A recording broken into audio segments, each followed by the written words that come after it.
la la la. Ay, ay, ay, ay, ay, ay, ay, ay, da, da, da, da, da, da, da.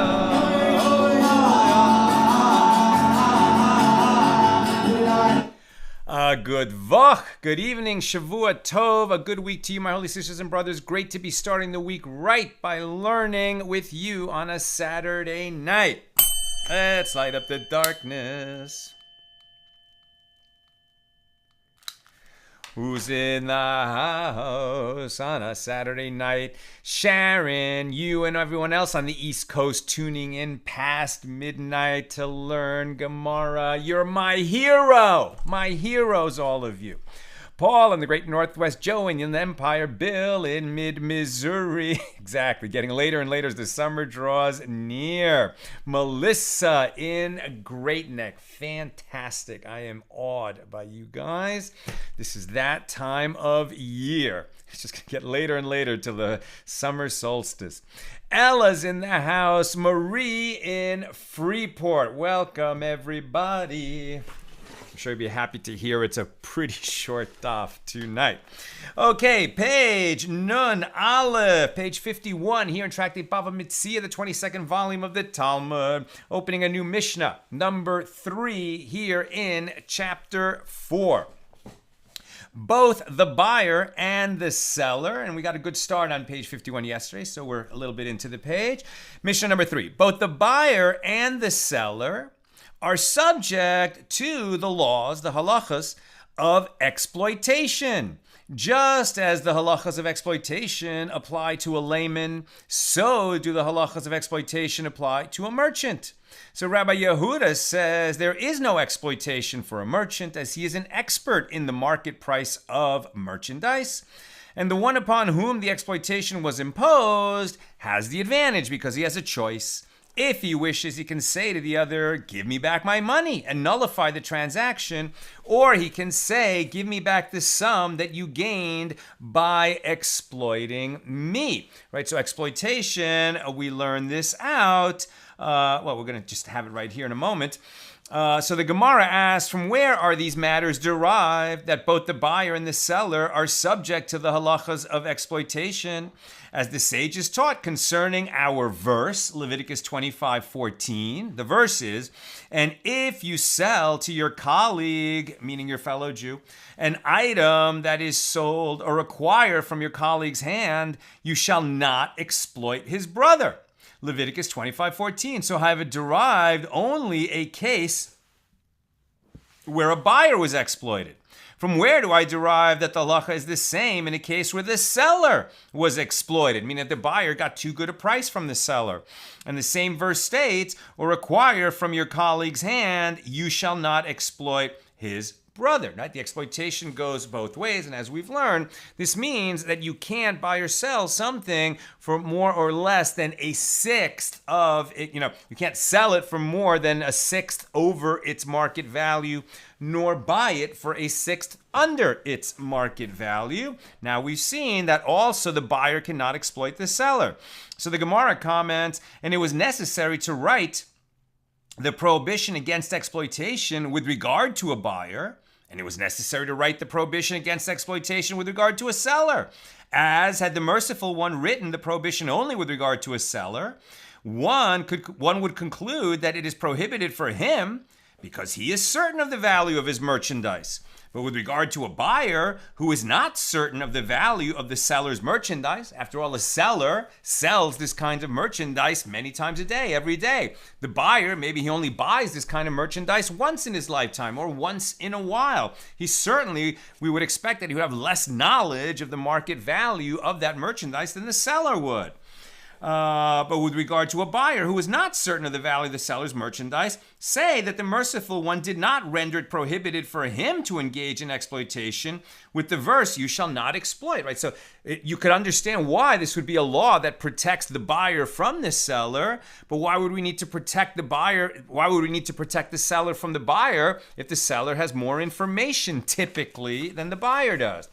And had the merciful one written in this prohibition only with regard to a buyer, one would conclude that it is prohibited for him because he acquires the item and he benefits from his purchase. As people say, if you purchased an item, you acquired a durable item for yourself. Okay, so maybe you overpaid, but if it's something that's going to remain in your possession for a long time, at the end of the day, you benefit. Maybe you overpaid for your house. In the end, it's going to be fine, right? Real property always values. But with regard to a seller who loses from the sale, as the object passes from his possession into the buyer's, as people say, one who sells an item loses. So say that the merciful one did not render it prohibited for him to engage in exploitation with the verse, you shall not exploit. Therefore, it was necessary for the Torah to write this prohibition with regard to both parties to the transaction. Neither can exploit the other. Now, the Mishnah teaches that Rabbi Yehuda says there is no exploitation for a merchant. So a merchant different than a seller. And the Gemara expresses surprise at this statement due to the fact that he is a merchant. He is not subject to the laws of exploitation. Anyone could arrive at a mistaken assessment of the value of merchandise. And Rav Nachman says that Rav says it is with regard to a merchant who is a trader, Trader, who buys and sells merchandise that they taught the law. And what is the reason that he is not subject to the laws of exploitation according to Rabbi Yehuda? He knows exactly how much his merchandise is worth.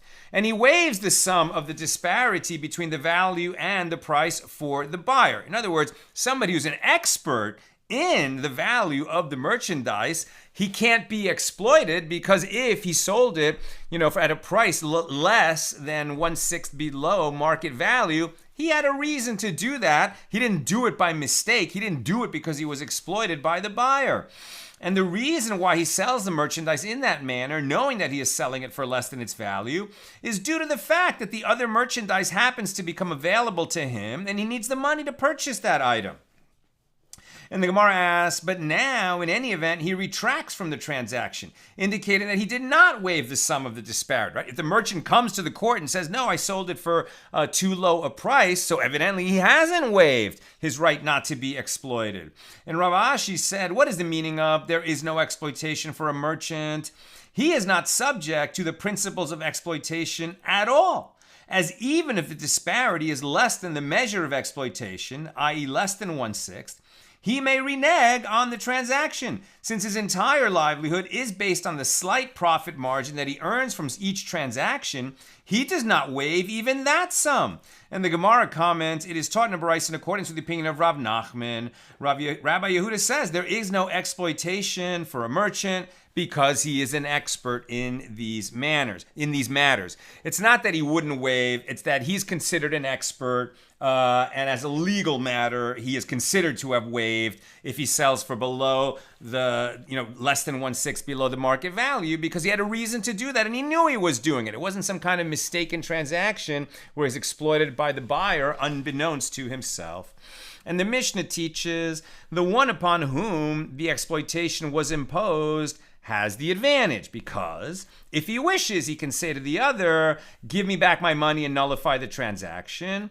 Or he can choose to say, give me back the sum that you gained by exploiting me, right? Give me back what you paid, if this is a buyer, for example, give me back what I paid over the market value. He has that choice in bringing his claim. Where am I? And so the Gemara asks, whose opinion is expressed in the Mishnah? It is neither the opinion of Rabbi Nassan nor the opinion of Rebbe. So the Gemara explains, if it is the opinion of Rabbi Nassan in the Mishnah, the Tana of our Mishnah teaches that the one who is exploited has a choice. If he wishes, he can say, give me back my money and nullify the transaction, or he can say, give me back the sum that you gained by exploiting me. And in the Baraisa on page 50b that we saw yesterday, Rabbi Nassan does not teach if he wishes, indicating that the transaction takes effect regardless of his wishes. And if it is the opinion of Rebbe, In the Mishnah, the Tana teaches the law with regard to the buyer, and in the Baraisa, Rebbe teaches in a case where the seller was exploited, the seller is at an advantage, apparently to the exclusion of the buyer. In other words, the way that our Mishnah is worded would seem to contradict the opinions of both Rabbi Nassan and Rebbe. So who is the Tana of our Mishnah? Now, the Gemara presents a mnemonic device for the sages who discussed this difficulty, where the Mishnah seems to accord with the opinions of Rabbi Nassan and Rebbe, but it's worded differently and in a way contradicts them. So they're trying to figure out who exactly is the Tana of our Mishnah and according to who is this law. So the mnemonic device is Zayin Reish Shin, right? So these three letters, right? Zayin Reish Shin, and it refers to, the Zayin refers to Rabbi Elazar, and the base, Zayin base Reish Shin. So the base refers to Rabbah, the Reish refers to Rava, and the Shin refers to Rav Ashi, right? Rav Ashi. So Rabbi Elazar says, concerning this law of exploitation in the Mishnah, I do not know who taught it, as it does not correspond to the opinion of any of the sages. Rabbah said, actually, the Mishnah is the opinion of Rabbi Nassan, and you can amend and teach that Rabbi Nassan stated in the Baraisa as well, if he wishes. So you could square the Baraisa and the Mishnah by adding if he wishes to the Baraisa. Rava says, actually, the Mishnah is in accordance with the opinion of Rebbe. And the ruling that Rebbe omits in the Mishnah, meaning that the buyer is protected that the seller is protected just like the buyer, he explicates, and the fact that it is omitted in the Mishnah, the ruling that Rebbe omits in the Mishnah, he explicates in the Baraisa. In other words, the fact that Rebbe didn't include that in the Mishnah, remember Rebbe redacted the Mishnah, all the Mishnahs, the fact that he didn't include that according to citing himself in the Mishnah, he explains why in the Baraisa is the way that Rava reads this. Rav Ashi said the language of the Mishnah is also precise, as the Tana teaches both the buyer and the seller, and then he proceeds to elucidate the laws of the buyer. So learn from it that the Tana indeed omitted the halacha of the seller, but he did not exclude the seller from the halacha. And the Gemara affirms, learn from it that this is the case. In other words, both the buyer and the seller are protected, even if both are not mentioned in every line of the Mishnah and the Baraisa. It was stated that there is a dispute among the Amoraim, the sages of the Gemara, with regard to one who says to another, I will be party to this sale on the condition that you have no claim of exploitation against me, even if you are exploited. So about this, Rav says the exploited party has a claim of exploitation against him, and Shmuel says he does not have a claim of exploitation against him. So this is buyer beware, read the fine print. If it's a big transaction, bring a lawyer, right? It's this idea, right? If the seller says, kind of like, and maybe he says it quickly, and maybe he says it in passing, and maybe you didn't really notice that he says it. He says, okay, I'm selling it to you, but on condition that you have no claim of exploitation against me. Do you want it? Right? And the seller says, yeah, well, it seems fair to me. Fine, I'm in. Right? And so what really happened there is that the seller knew that he was selling for more than a sixth above the market value, and he seeks to protect himself from this buyer later finding out from a friend that he overpaid, going before a court and saying, hey, this guy ripped me off, but he exploited me because he charged too much. And now the seller's going to come and say, when I sold it to you, I said I'm selling it to you on condition that you have no claim of exploitation. So can the seller do that? Does that kind of verbiage at the end of the radio commercial, set at high speed, or in writing in the fine print at the bottom, does this work? Right? So Rav says it does not work. The exploited party still has a claim of exploitation against him, but Shmuel says no, he doesn't have a claim of exploitation. He was warned. Now the Gemara suggests, let us say that Rav stated his opinion in accordance with the opinion of Rabbi Meir, and Shmuel stated his opinion in accordance with the opinion of Rabbi Yehuda. Now let's explain. This is as it is taught in a Baraisa with regard to one who says to a woman, you are hereby betrothed to me on the condition that you do not have a claim against me for food, clothing, and conjugal rights that a husband is obligated to provide his wife by Torah law. right? So a guy says, well, I'll marry you and you can be betrothed to me, but on condition that I have no obligations as a husband. All the obligations that incur upon him, that are invested in him by the Torah. The Torah says these are the obligations of a husband to his wife, right? To feed her, clothe her, and to give her conjugal rights. And so if he says, I will only betroth you on condition I don't have to do those things, then are they betrothed and he is excused from all those obligations? Well, we have a machloket, right? We have a disagreement. In that situation, she is betrothed to him and his condition is void. He cannot get away with that. And in fact, they are betrothed because the condition is meaningless. You can't add a condition that violates Torah law. So we dismiss the condition, and he did say, you are betrothed to me, so they are betrothed, right? They are betrothed, and he still owes her all those things. This is the statement of Rabbi Meir, who maintains that a person cannot stipulate a condition that negates obligations by Torah law. And Rabbi Yehuda says, in monetary matters, as opposed to personal obligations, one's condition is in effect, right? Rabbi Yehuda would agree that in the case of a prospective husband who says, be betrothed to me on the condition that I don't have to fulfill the obligations of a husband, those conditions are moot, and he is betrothed. However, in monetary matters, right, in the laws of buying and selling, you can make such a condition where you say, well, I'm only going to do this deal with you if we don't have to follow that particular law, even if it's a law written in the Torah. So Rabbi Yehuda would say you can make such a condition if if the other party agrees to it. So the Gemara refutes this parallel. Rav could have said to you, I stated my opinion even in accordance with the opinion of Rabbi Yehuda. As Rabbi Yehuda states his opinion that a stipulation is valid in monetary matters only there where a woman knows that she is entitled to food and clothing but waives her rights to them, right? As opposed to the conjugal obligations, which are not monetary matters. But here, where he says, on the condition that you have no claim of exploitation against me, does the other party know that there will be exploitation so that he will consciously waive his rights to claim compensation in the event that there is? He believes that perhaps there will be no exploitation at all, right? It's a big distinction between the case where the husband says, be betrothed to me on condition that I don't have to feed you or clothe you. Then she knows exactly what she's getting into. But where this guy says, I'll sell you this item on condition that you have no claim of exploitation against me, the buyer doesn't know whether there's exploitation or not. It's a little bit too ambiguous for it to count. We are on page 51b now. And Shmuel says, I state my opinion even in accordance with the opinion of Rabbi Meir. As Rabbi Meir states his opinion only there in the case of betrothal, where the husband definitely abrogates Torah law with his condition. But here, who says that either party to the sale will abrogate any Torah law? All he said was on condition that you have no claim of exploitation against me. Maybe there's not going to be any exploitation, so there's no definite abrogation of Torah law. Ravanan says this matter was explained to me personally by Mar Shmuel.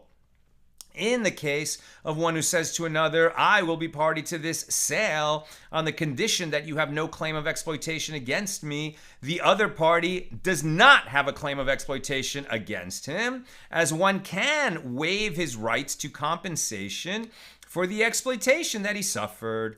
But if one said, I will be party to this sale on the condition that it is not subject to the laws of exploitation, then it is subject to the laws of exploitation, as in this case, it is directly counter to Torah law, right? It's a different statement to say, well, I'll sell it to you if you waive any right to, if you have no claim of exploitation against me.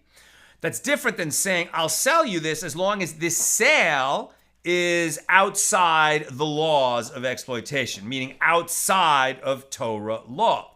So that second formulation, because it directly violates Torah law, is meaningless. You can't make such a condition. Now the Gemara raises an objection from a Baraisa.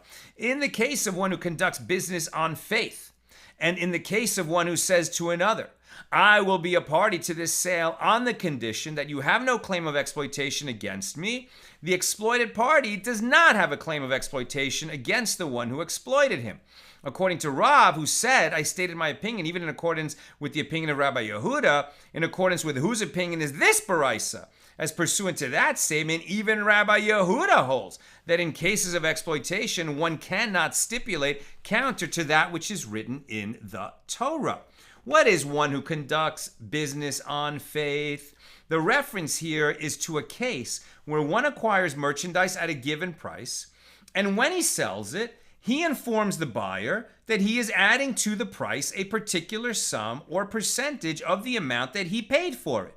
In that case, even if the price is significantly higher than the value of the item, the buyer cannot claim that he was exploited, as the sale was based not on the presumed value of the merchandise, but on faith, right? It's an interesting use of the word faith, but what it means is here everybody has full information, right? Presumably, as long as the seller is not lying. But as long as he's telling the truth, and he says, okay, well, listen, I don't know what coconuts cost in this region. I'll tell you that I bought this coconut for $10 and I'm selling it for $12. Now, it might be that coconuts down the street cost $8, and this is way over market price. But if he just reveals what he paid for it, the profit that he's looking to make, and he puts that before the seller, and the seller then agrees to pay, then the seller has no claim of exploitation, even if that price is significantly higher than the market value. And this one who reveals exactly what he paid for it and what he's looking to make on it, this is called conducting business on faith. Hold on a second. So Abaye said, based on this proof from the Baraisa, it is clear that Rav stated his opinion in accordance with the opinion of Rabbi Meir, and that Shmuel stated his opinion in accordance with the opinion of Rabbi Yehuda. And this Baraisa expresses the opinion of Rabbi Yehuda. So Rava said, this is not difficult. La kasha. As there is a distinction between the cases. Here, in this Baraisa, the Tana is speaking in a case where the condition is stated in an ordinary case, where it is not stated explicitly that the price paid is not the market value. In that case, Rav says that Rabbi Yehuda holds that the condition is void. There, where Rabbi Yehuda would uphold the condition that you have no claim of exploitation against me, the Tana is speaking in a case where the exploitation is explicit, i.e., both parties know that the price paid is not the market value. As long as everyone has full information, this is not saying this is what I paid for and this is what I want to make on it. But if you say, well, this is what coconuts cost in this market, but this is what I'm selling it for, that's full information. Then if he adds, and the reason I'm selling it for this price is because I paid such and such, I need to make such and such, and that's the deal before you take it or leave it, right? So that's full, absolutely full information. And certainly after such a statement from the seller, if the buyer chooses to buy, he will have no claim of exploitation later. And this is as it is taught in a Baraisa. In what case is this statement said? It is in an ordinary case, right, where you don't discuss all the other parameters, where the seller just says, here's the object, here's the price. That's the ordinary case. But in a case where the exploitation is explicit, for example, in a case of a seller who said to the buyer, concerning this item that I am selling to you for 200 dinars, I know about it, that it is worth only 100 dinars, and I am selling it on the condition that you have no claim of exploitation against me. So if the buyer buys it, he has no claim of exploitation against him. And likewise, in the case of a buyer who said to the seller, concerning this item that I'm buying from you for 100 dinars, I know that it is worth 200 dinars, and I am buying it on the condition that you have no claim of exploitation against me. The seller has no claim of exploitation against him. It's probably not the best bargaining strategy, but it is one that will ensure that the sale is final. Now, apropos the mention of one who conducts business on faith, the Gemara cites a Baraisa that teaches several halachas, several laws concerning such an arrangement. The sages taught, when selling merchandise that one purchased in bulk, one who conducts business on faith may not calculate the price of the merchandise of inferior quality on faith and the price of the merchandise of superior quality at their market value. Rather, he has two options. Either the price of both this merchandise and that merchandise must be calculated on faith, or the price of both this merchandise and that merchandise must be calculated at their market value. Right, so the reference here is to a case where one purchased a quantity of items of differing quality at a fixed price per unit. For example, 10 items for 10 dinars. And then because some of them are good quality and some of them are low quality, he wants to sell these items to someone else, and and the Bryce is teaching us that he may not sell the inferior items at the price of 1 dinar per item, while charging the actual value for the higher quality items, as this would constitute exploitation. Rather, he must either sell all the items for 1 per unit price, or sell each item according to its market value, right? So you can't mix and match the business that you're conducting on faith with the business that you're conducting at market value. Again, where business conducted on faith is just telling the buyer, this is what I paid for it and this is what I want to make on it. Now you can do that, right? But you can't do that where you acquired a bunch of items all at the same time, and now you're going to sell at a bulk price, right? Because they were part of the deal when you acquired them was that they all came together, and now you're going to split them up and sell the cheaper ones that you know are really only worth 50 cents. But but you paid $1 for them because they were coupled with items that cost $2 or $3 per unit. Right, and that's why you can't sort of out-clever yourself or out-clever the law, as it were, and end up ripping off your buyers by mixing and matching business on faith with business at market value.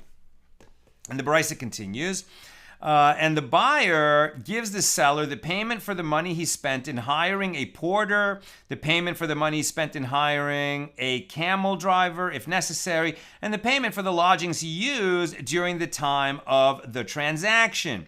These expenses had been borne by the seller, so it is not exploitation if he recovers them by charging the buyer. Right? Even though the business you're in is just buying and selling items, you have expenses, and of course you can, pass through those expenses to the buyer. That's not included in the 1/6 profit that you're allowed to make, or the 1/6 that you're allowed to up to a little less than 1/6 that you're allowed to charge over the market value. Because maybe it's the market value, but it costs you more than the market value to bring the items to the store on that day in that location. But as for the seller's own wages, i.e. payment for his time that he spent engaging in the transaction, this he does not take as wages, as the one for whom he purchased the merchandise already gave him his full wages. In other words, your time that you spend, buying and selling stuff, okay, well, that's what you're getting paid for by the profit of your buying and selling. Your actual expenses for travel, transportation of the objects, etc., that you can pass through to the buyer. I'm very close to done. Questions or comments, please get them in now. And the Gemara asks, with regard to his wages in full, from where did he give that to him? With what was he paid by the one from whom he purchased the merchandise? And the Gemara responds, Rav Papa said, this is referring to sellers of inexpensive garments, where the one from whom he purchases the merchandise gives 4 additional units for each 100 units purchased, and that functions as payment for his efforts. Interesting. That's the way that business was carried out when that business was carried out. Okay, and that concludes our discussion of Mishnah number 3 here in chapter 4. Tomorrow at the regular Sunday time, 6 p.m. Pacific, we will open Mishnah number 4 here in chapter 4. 2 questions. Joseph, I have a situation in my life recently concerning reneging on a deal. I paid for a room at a retreat, but was also invited to a Pesach-related event. If I pulled out of the retreat, but let them keep the down payment for the room as a donation, would that be considered bad business practice? I would think it is an exploitation because I wouldn't be benefiting. So it's definitely not exploitation. Right, exploitation not involved there. In terms of reneging, right, because you got another opportunity. So definitely. So what did you paid for the room? If I pulled out, but let them keep the down payment. Yeah, I mean, we're also living in a society, that is not run by Torah law, and where hotels and rooms, etc., they have their policies that they publish, and so as long as you work within that policy, then the law of the land is the law. Now, what you're saying here is, well, you're a Jew and you're dealing with other Jews who are running a retreat, and you want to go maybe above the letter of the civil law. Do you need to, donate more than the deposit? I mean, I don't think so. And first of all, I would think that they publish their policies about when you can pull out and how you pull out, etc. I don't think that this constitutes reneging. But I'm not a rabbi. Probably should ask a rabbi that question. Sharon, I assume we will have class tomorrow, but not on Monday or Tuesday. But will we have class on Wednesday at our Shabbat type of stipulations? Hag Sameach, Hag Kasher Sameach. Right, so exactly. So Sharon's asking about our schedule this coming week. So we have Seder Monday night. I'm thinking about doing a class like at noon on Monday. Thinking about it. I will decide tomorrow. Definitely no class on Tuesday. I think Wednesday is just not going to work. We're going to be exhausted coming out of those 2 days of Passover. It's going to finish late. It's midweek and doing it late, not like on Saturday night. So probably no class on Wednesday. Then we'll have class at the regular times on Thursday and Friday, and Saturday and Sunday. But I'm going to publish a complete holiday schedule for our class tomorrow on the Facebook page. Maybe not class on Monday. I'm getting a note because we have a lot to do on Monday. Do these regulations apply only to goods? What about services offered? Asks Sharon. It's a great question. I don't know. I think it's some of the things that we've been talking. It seems like everything we've talked about so far is goods. However, we did talk about going to the barber. And we had an interesting question that came up at our Shabbos table today from this book. Maybe Nina will put a link to it in the comments. It's great. It's like these dilemmas, halachic dilemmas that were presented to Rav Zilberstein in Israel, actual questions that people came for a ruling. And one of them was that a bunch of people were at a barber shop, right, in Israel, waiting for their haircuts, waiting in line. And a guy comes in a big hurry. He says, I think the price was 30 shekels. He says, I'll give you double. I'll give you 60 shekels if you let me get my haircut right now. And the barber says, no, there's all these people waiting in line before you. He says, fine, I'll pay for all their haircuts. And if I can go now. And so the barber said to those people, what do you guys say? If you get free haircuts, you want to let him go first? And they all said, yeah, sure, let him go first.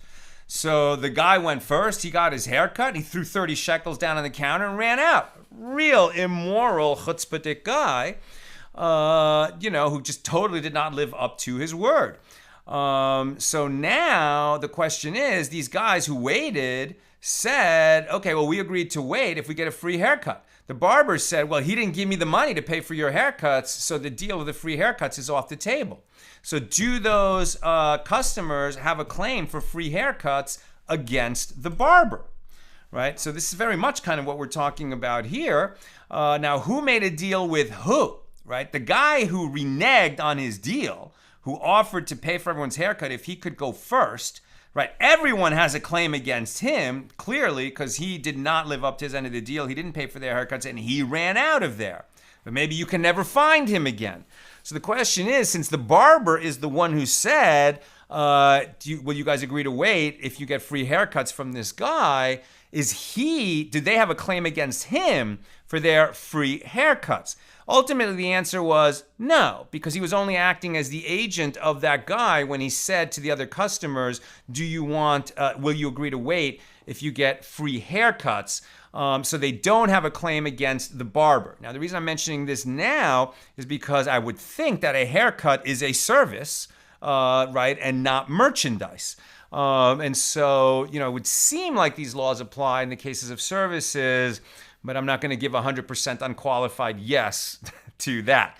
I think we're going to learn more in the coming days. That's what I've got for us tonight. With God's help, we'll be together again tomorrow night, 6 p.m. For mission number 4 and page 52. Good Vok, Shavua Tov.